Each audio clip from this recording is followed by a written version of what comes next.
I don't want to settle. I'm not going to settle because I have tried to settle, and there's this underlying feeling and thought process that goes with settling, and it eats away at you every day, telling you that there's something that doesn't feel right, no matter how much they say that they're trying or that everything is okay. There's always that something that does not feel right. So I will not settle unless I've got complete trust, complete respect, and complete admiration from the partner that I choose to do this life with. Wow! That's amazing! I hate to break it to you, sister, but you just contradicted yourself. You just wasted moments of your life by telling yourself that you refuse to settle because that would mean admitting that you can't get everything that you want, which is on par with your average cat lady in training. But then you say you're only willing to settle for someone so long as you have complete trust, complete respect, and complete admiration from this imaginary being you've conjured up in that pathetic excuse for an imagination. But my question is, how in the hell would you even be able to accomplish something like that, woman? I mean, for the love of the oven-fresh salvation of the intergalactic space god Zergnavard, all hailed, all those things you can't measure in any capacity. And all it does is set you up so that no matter what this guy does, you'll always find an excuse to dump him because he didn't give you complete admiration. Meanwhile, Tyrami Versetti will treat you like dirt, cheat on you, and not care about you, and he'll get a pass every single time because he's Tyrami Versetti. And he's all yours, sweetheart, because there isn't a self-respecting man on this earth who's willing to settle for a broad like you. I know it, your family knows it, dogs know it. How do guys not get the hint when you're not interested in them? It's always the ones where you give them nothing. You're literally giving them breadcrumbs. You're avoiding them, and they just keep on coming back. Like, bro, you are talking to yourself. I don't understand. If I tried to make a move on somebody and I thought that they weren't interested, you know what I would do? I would stop making moves. Liar! Liar! Liar! Well, that's just false, woman. If you get the impression that a man you want isn't interested in you, if anything, that makes you want him even more. Modern women want what they can't have, and that includes the man who isn't interested in them. He could literally look you in the eyes and say that he is not interested in you, and even if you say you got the message, you'll still be wondering why. It'll gnaw at you and drive you crazy because you can't stand living in a world where a man isn't interested in you. But on the other hand, if a guy is making moves on you and you're not interested, all you literally have to do is look at him and tell him that you're not interested, and most of the time, he'll walk away. But if you're just leaving hints and subtle gestures, then how in the hell is that guy supposed to know? I don't see how men can be the worst communicators on the planet when modern women can't even muster up 5 words and must rely on gestures to get their points across. Then again, I have a brain, and I'm incapable of thinking like a modern woman. There's this guy in my class, and we just happened to go to the gym before class at the same time.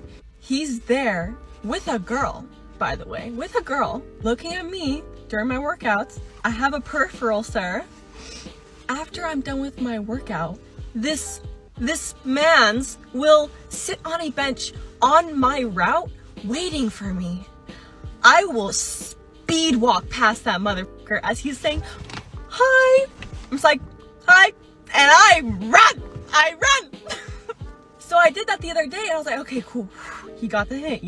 I walked away so fast. That was kind of rude of me, but like I needed to, you know, put him down a little bit. That's nothing to be proud of, Rusty. So you were convinced that this guy was looking directly at you thanks to your peripheral vision because he was sitting on a public bench in a gym? Are you seriously implying that he memorized your walking route at a gym? Lady, it is a gym. There are only so many places you can go. Just because this guy was resting in between sets and said hey to you while you were walking by doesn't mean that he wants to get with you. I've only watched 45 seconds of your video, and I can already tell I'd be embarrassed if I was seen walking on the same block as you. Now, if this guy got up and started following you and invading your personal space, that would be one thing, but he clearly didn't do that. He didn't move from his seat. You'd be in tears if he did. But your life is so boring and purposeless that you need to fabricate these stories of stalkers just so you feel like your life isn't an empty wasteland of broken dreams and wasted potential. Which you do poorly, by the way. Tell me why today I'm literally like on my way to class and dude's still there. I go to the restroom to kind of like give a break so I don't have to walk right past him. While I'm in the restroom, I see a girl that's in my class. I'm like, hey, like, can I walk with you to class? Because there's this guy that like keeps waiting for me and I don't want to walk with him. And she's like, yeah, of course. As I'm walking with her to class, he's just like, hey, I swear to fucking God, what the hell is wrong with some of these people? To all the guys out there, you're wondering whether a girl likes you or not, it's pretty darn difficult to hide your feelings for someone. It's always gonna come across in like stolen glances and shit. Bro, I'm avoiding eye contact. I am avoiding looking at you. I am avoiding being next to you, to talk to you, to walk with you. I don't want to be near you, so please stay away, please. Oh, God. Men. You're boring! You're fucking dull! You have nothing to say! You are a one-hived mind twat waffle! Alright, fine, you twisted my arm, lady. I'll stay away from you. You don't need to beg me. I wasn't even going to in the first place. In fact, I think most self-respecting men are in the same boat on this one. You've made it perfectly clear to us that no matter what we do or what we say, we're just unwashed peasants at best and violent stalkers at worst. And when a dude is being placed on that particular spectrum, why would he even bother looking at you? That dude did nothing wrong. All he did was say, hey, and that is not a crime. He didn't touch you, he didn't follow you, he didn't even try to make a conversation with you. He literally said one word, and that was enough for you to retreat to your car and complain about how all men are just these evil bastards who make you feel unsafe. And that's the modern woman's MO. They lead a life that's so miserable and unfulfilling that they need to create an obscene amount of drama just to make themselves feel stressed out, because that's the only way they can feel anything most of the time. And then they turn around and blame us for all of their problems, even though we honor their demands and avoid them like the plague. But they've set the game up so poorly that no matter what we do, they'll always feel stressed out and unsafe. That's all they have in their lives now.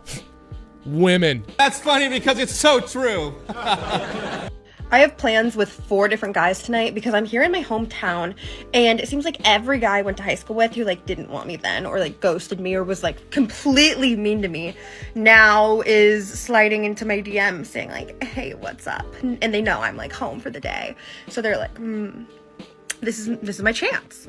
But I don't know how to feel because like the guys I wanted in high school and middle school are now like there for me, but at the same time, like, do I really want someone who like egged my house? Good for you, man. Good for you. Good for you. Oh man, house egging. The sacred rite of passage that went alongside cans of shaving cream and rolls of toilet paper. This was done during a more innocent time when people were actually allowed to have fun and women knew how to be modest. It was a simpler time when all a man needed was a VCR, a video store membership card, and a bunch of buddies to make fun of some bad movies on a Tuesday night. You see, back in the day, dudes knew how to get their kicks and have a few laughs and enjoy life with some good old-fashioned fun. But it sucks now. It just plain sucks. If you egg someone's house, you run the risk of getting swatted, and I wish I was over-exaggerating on that one, but it's freaking true. If you TP someone's house, that's toxic masculinity, and you don't even want to know the punishment for putting a paper bag of dog poop on someone's front porch, then lighting it on fire, then ringing the doorbell and running away. Let me just put it to you this way. 3 years in Siberia would be preferred, and honestly, Siberia actually does sound a lot more pleasant and adventurous than 3 minutes in an elevator with this broad right here. Do I really want someone who was mean to me? I don't think so. So like, I have plans with 4 guys. I don't think I'm gonna see any of them. But they're just in case I change my mind. Because the tables have turned. And now if I don't want to see them, I don't have to. And they can deal with that. Because I may never get over the fact that my house was egged twice in one day. I don't think any of that's true. Hey, lady, there is no table, and it hasn't been turned. You are lying, and we all know you're lying. Nobody from your hometown is asking you out. You see, men like that have something called dignity, and you're a spice miner. Taking you out on a date requires a sufficient sacrifice of human dignity that most men aren't willing to spare. Now, some guys might slide into your DMs to see if they can smash, but nothing more. You have nothing else to offer. And these types of men you'd even consider meeting must meet your bonkers criteria, and those are the kind of men who have options. So if you cancel your plans with these dudes, they're not gonna care. They got someone else on deck that's good to go. You can trust me on that. So there's no table. And even if there was, you're not capable of setting one. You strike me as the kind of woman who'd figure out a way to break paper plates and cause serious injury to herself with a plastic spoon. And self-respecting men have better things to do than waste their precious time with a woman who has zero hope. Wish I could stay, but I got a thing. Bye.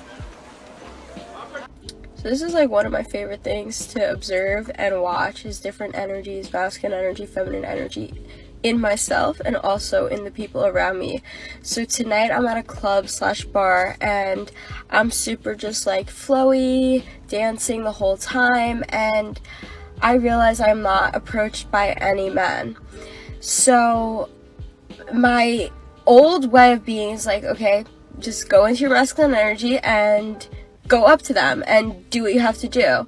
So in me, what happened was my energy just got like extra, and I was like overpowered energy, and I was using that, and like millions of guys were talking to me, no guys that I wanted, but they were just easy to talk to because I just gave them energy.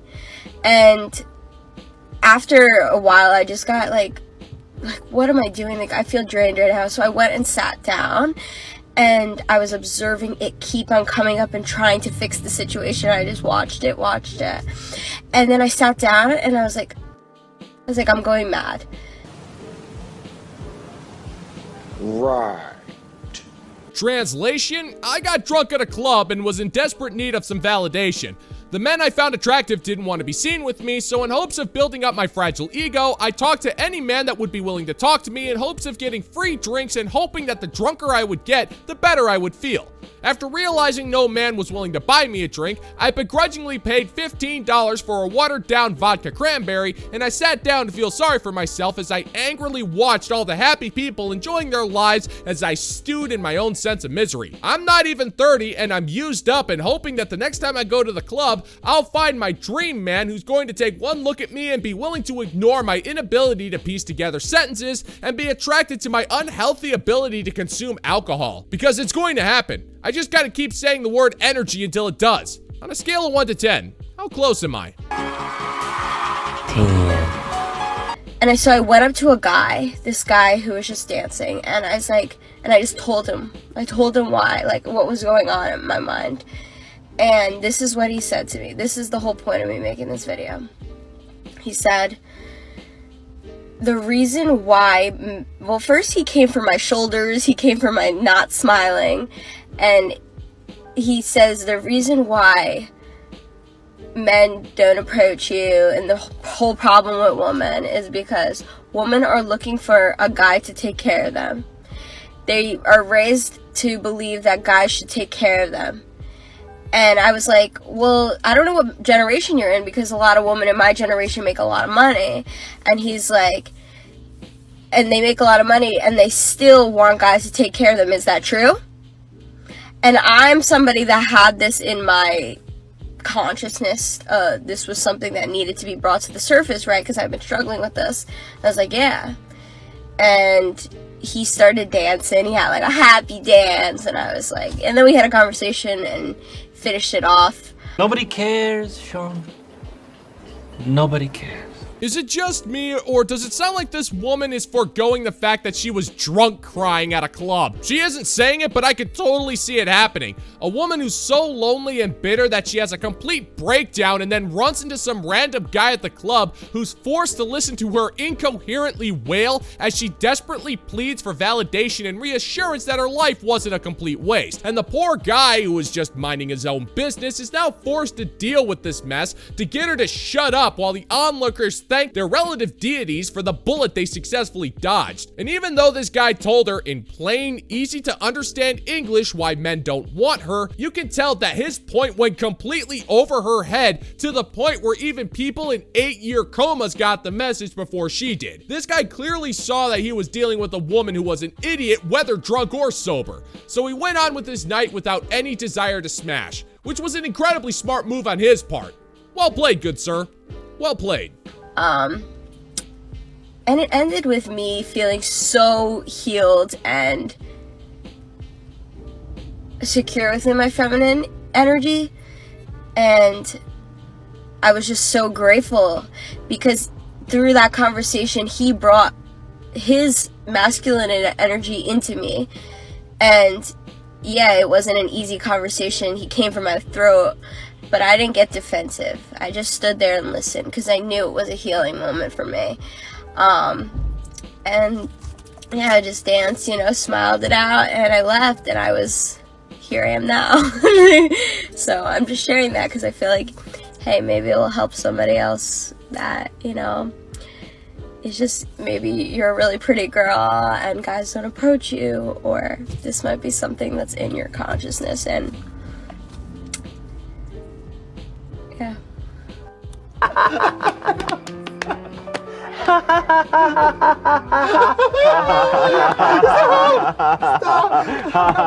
If you ever want to see a modern woman's head explode, tell them to define the phrase healed. I'm telling you, they won't be able to give you an answer that's less than 14 sentences, 4 of which will just be endless ramblings of the word like. It's just some magical concept that'll fix all their problems.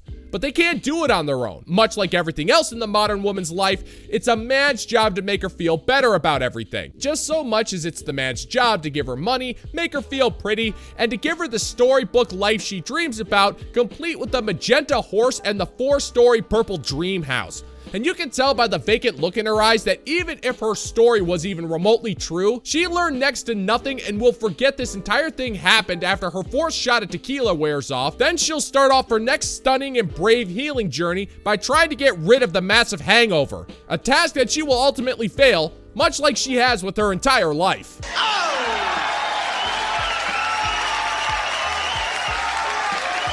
And that's gonna do it for today's video, gentlemen and gents, and as always, if you find that my particular brand of comedy is bringing you to the brink of laughter, then why don't you scroll on down and click that like and subscribe button, maybe ring the notification bell, possibly leave a couple of comments, and share this video so we can give the good old-fashioned middle finger to the YouTube algorithm. Thank you so much for checking out the new video, and until next time, peace out, homies.